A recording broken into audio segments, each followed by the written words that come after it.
Hi hello नमस्कार सर्वांना सर्वांचे स्वागत आहे आपल्या सुनैना द सुपर मॉम या यूट्यूब चॅनलवर। तर कसे आहात मंडळी, मजेत आहात ना? आणि आम्ही खूप छान। आणि आजचा दिवस तुम्हाला आनंदाचा जावो, तुमच्या मनातल्या सर्व इच्छा पूर्ण होत याच तुम्हाला नवीन आणि मंगलमय दिनाच्या खूप खूप खूप साऱ्या शुभेच्छा। तर आजच्या व्हिडिओमध्ये ना मी तुम्हाला माझं काही रूटीन सांगणार आहे आणि काही छोट्या मोठ्या छान मस्तपैकी ना टिप देणार आहे, किचन टिप किंवा होम टिप म्हणू शकतो आपण। तर व्हिडिओ शेवटपर्यंत नक्की बघा आणि आवडला तर व्हिडिओला एक लाईक करा बरं का। सकाळचा माझा सगळा स्वयंपाक झालेला होता आणि आज मला आहे ना खरं तर खूप आहे ना आंब्याचा ठेचा खावासा वाटला, तर मग म्हटलं चला करू। तर ना काय झालं, आता उन्हाळा चालू झालेला आहे, सगळ्यांना मस्तपैकी कैरीचा ठेचा खूप आवडतो। मिक्सरमधून कैरीचा ठेचा काढण्यापेक्षा आपल्याला असा छान मस्तपैकी पाटावर वंट्यावरचा ठेचा जास्त आवडतो मला तरी। पण आता आपल्याकडे पाटावर वंटा नाही आहे, तर मग मी खलबत्त्यामध्ये ठेचा करत असते। पण अशा पद्धतीने आपण जेव्हा ठेचा करायला जातो ना, तर त्यावेळी ना खूप सारं आहे ना ते तिखट जे असतं ते आपल्या अंगावर उडतं। तर ते होऊ नये त्याच्यासाठी एक छोटीशी टिप मी तुमच्याबरोबर शेअर करणार आहे। तर आपल्याकडे आहे ना आपण श्रीखंडाचा डब्बा आणत असतो।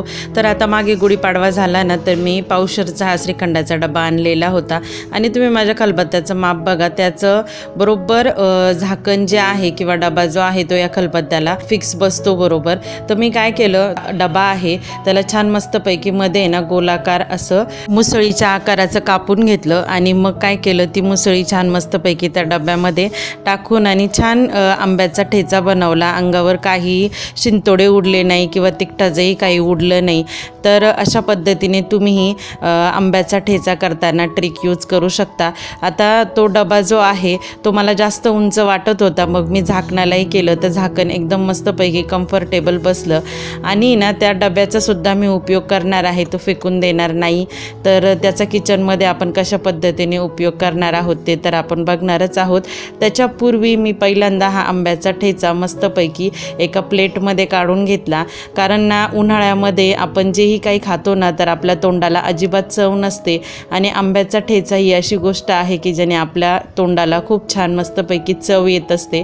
तर आता तो जो डबा आहे तो फेकून न देता काय करायचं, एक आहे ना चाकू घ्यायचा, तो छान मस्तपैकी गॅसवर गरम करायचा आणि त्या डब्याला छान छोटे छोटे छिद्र करायचे। आधीच आपण एक आहे ना गोल करून घेतलेला आहे, त्याच्या अवतीभोवती छान मी ना गोल गोल छिद्र करत आहे, जेणेकरून त्यातून पाणी निथरलं पाहिजे आणि पूर्णपणे पाणी असा निथरा झाला पाहिजे।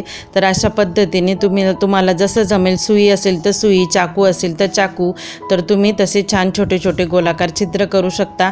आणि ना त्या डब्याच्या वरच्या बाजूला त्याला टांगण्यासाठी सुद्धा दोन्ही बाजूनी 2 छिद्र करायचे। आणि तुम्ही आता बघा, मी जे 2 वरच्या बाजूने गोल केलेले आहे तर त्याला आहे ना आपण जेव्हा बड्डेचं डेकोरेशन करतो, हॅपी बड्डे नाव ओवण्यासाठी जे आपण माळ यूज करतो ना, तर तिची स्ट्रीप आहे ती मी छोटीशी कापून घेतलेली आहे, माझ्याजवळ घरामध्ये पडलेली होती।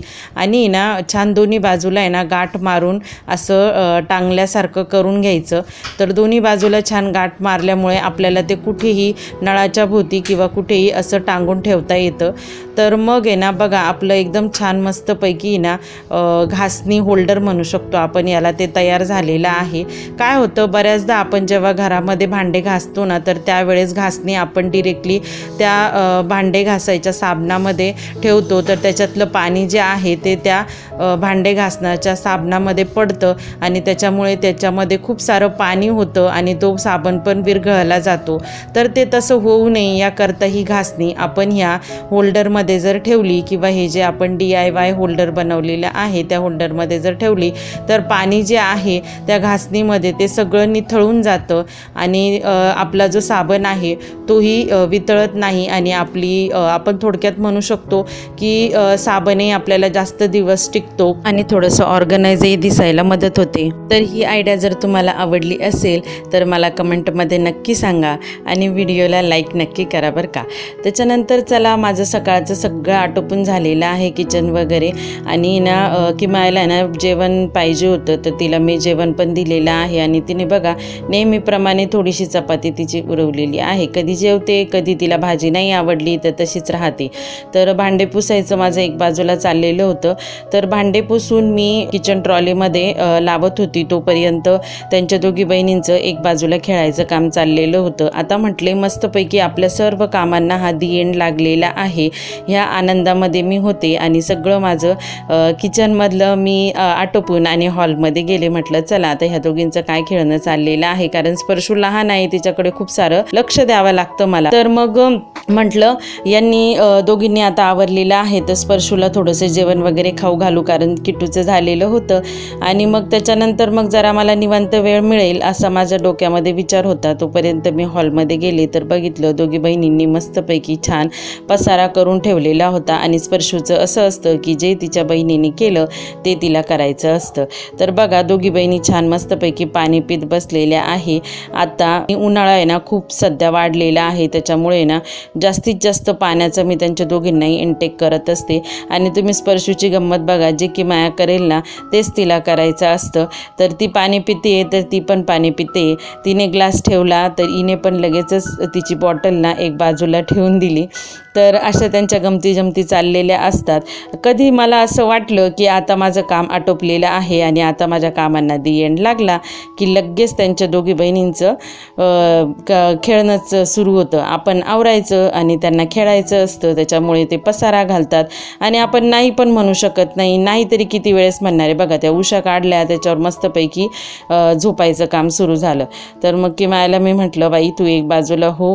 तर तिने जे काही खाल्लेलं होतं ते झटकून टाकलं आणि सोफ्यावरचे जे कवर आहे ते व्यवस्थित लावली. काय होतं आणि असं बऱ्याचदा होतं, आणि हेही तुम्हाला मला कमेंटमध्ये सांगायचे की तुमच्याबरोबर होतं की नाही. काय होतं, ज्या वेळेस आपलं घर व्यवस्थित नसलं किंवा आपण एखाद्या वेळेस कंटाळा केला की त्याच वेळी आपल्याकडे नेमकं कोणी ना कोणी पाहुणे येतात आणि त्यावेळेसच आपलं घर टापटीप नसतं. मग ते आपल्यालाच एकदम गिल्टी फील होतं. आणि ना ज्या वेळेस आपलं घर एकदम टिपटॉप असेल, सगळं व्यवस्थित आटोपलेलं असेल, त्यावेळेस नेमकं कोणी नसतं. पण ज्या वेळेस थोडासा पसारा असला की नेमकं कोणी ना कोणी येतं आणि आपल्याला इतकं कसं तरी वाटतं. आणि मग आपल्याच मनामध्ये आपल्याला असं वाटतं की काय ती व्यक्ती आपल्याविषयी विचार करत असेल की या बाईला घर पण स्वच्छ ठेवता येत नाही का. पण असं बऱ्याचदा होतं, हे तितकंच खरं. बघा दोघींनी 2 उशा घेतलेल्या आहे आणि दोघींचं मस्तपैकी ना ट्रॅम्पोलाईनवर खेळायचं काम चाललेलं आहे. आणि स्पर्शूचं हे खूप आवडीचा खेळ आहे बरं का. आणि तिला इतकं आवडतं असे ह्या उशांवर उड्या मारायला. आणि त्या उशा थोड्या जम्बो साईजच्या आहे, त्याच्यामुळे त्याच्याबरोबर खेळायला म्हणजे तिला खूपच छान वाटतं. आणि त्यांच्या दोघींकडे बघून ना मला तर ना माझ्या खरं तर लहानपणाचीच आठवण होते. म्हणताना लहानपण देगा देवा मुंगी साखरेचा रवा. म्हणजे त्या काय करताय ना त्यांच्या विश्वात मस्तपैकी, त्यांना काही वाटतही नाही किंवा असं नाही का आपण लगेच आपल्याला लाज वाटते किंवा काय करतोय आपण किंवा असं काही नाही. त्यांच्या विश्वात मस्तपैकी मग्न आहे दोघीजणी. तर मला आहे ना माझ्या लहानपणाची खरंच आठवण आली त्यांच्या दोघींकडे बघून. तर मग आहे ना खरं तर दुपार खूप झालेली होती आणि की मायाचं चाललेलं होतं खूप की आई काहीतरी असं बनव की जेणेकरून असं थंडगार वाटलं पाहिजे. तर तुम्हाला सांगते माठामध्ये इतकं थंड पाणी होतं आहे सध्या, खूप थंड पाणी होतं आहे आणि त्याच्यामुळे ना खूप पाणी प्यावंसं वाटतं सारखं. तर मग म्हटलं चला आपण आहे ना लिंबू सरबत बनवू. तर लिंबू सरबत आपल्या शरीरामधली व्हिटॅमिन सीची कमतरता भरून पण काढतं आणि आपल्या शरीरातली उष्णता सगळ्यात महत्त्वाचं कमी करण्याचं काम करत असतं. त्याच्यामुळे ना उन्हाळ्यामध्ये सहसा लिंबू सरबत प्यायचाच. तर आहे ना लिंबू सरबत बनवताना एक छोटी तुम्हाला टिप सांगते. काय होतं कुणाकडे आहे ना लेमन क्रॅशर असतं की ज्याने आपण लिंबू पिळत असतो, तर ते असतं किंवा कुणी हातानेच लिंबू पिळतं.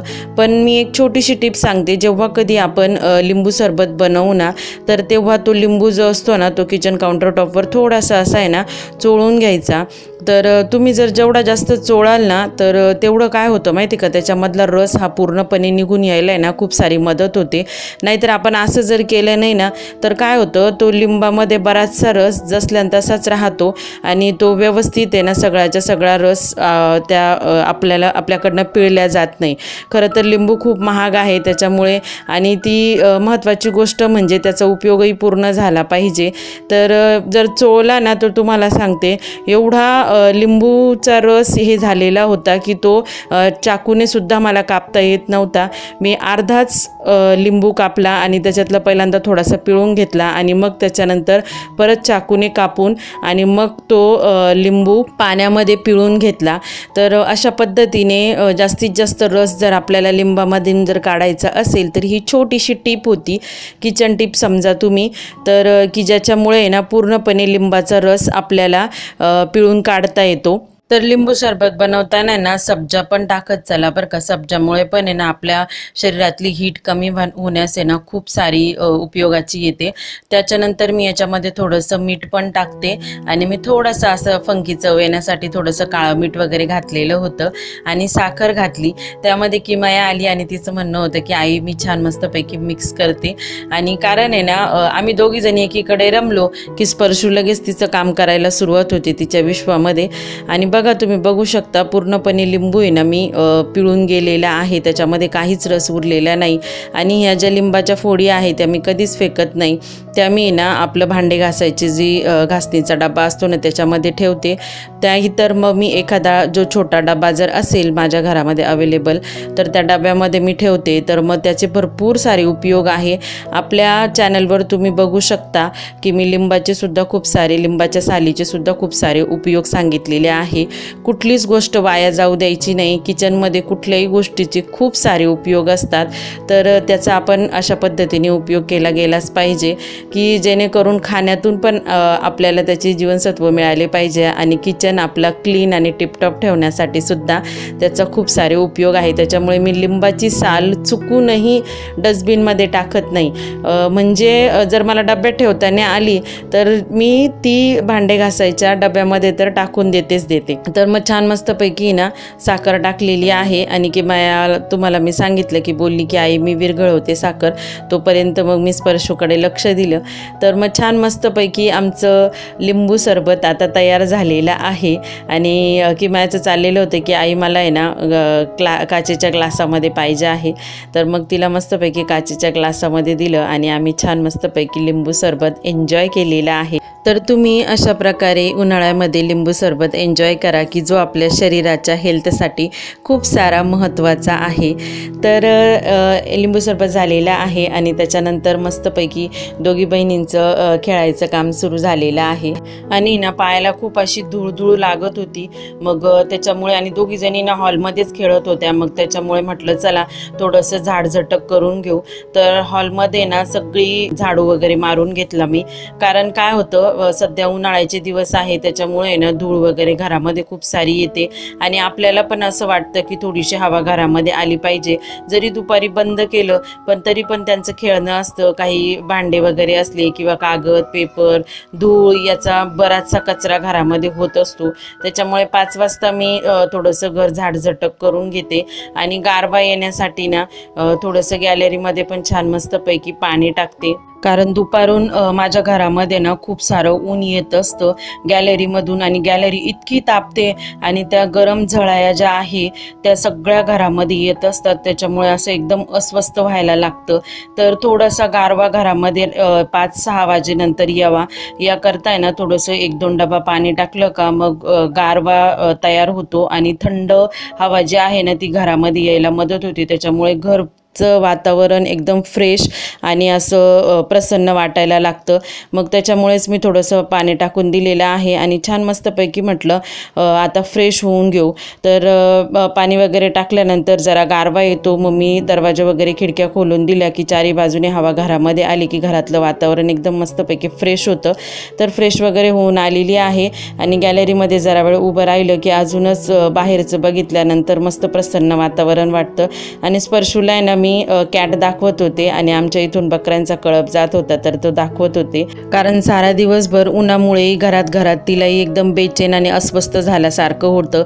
मग 5 वाजता अशी थोडीशी गॅलरीमध्ये आली की तिलाही थोडीशी थंड हवा लागते आणि बाहेरचं बघायला मिळतं तर तिचंही मन एकदम असं फ्रेश होऊन जातं. गोट आणि भुभू म्हणजे कुत्रा खूप आवडीचे प्राणी आहेत. तर चला व्हिडिओ इथेच थांबवते. व्हिडिओ जर आवडला असेल तर व्हिडिओला एक लाईक करा. चॅनलवर नवीन असाल तर चॅनलला सबस्क्राईब करा. पुन्हा भेटू एका नवीन व्हिडिओमध्ये. तोपर्यंत बाय बाय. Take care.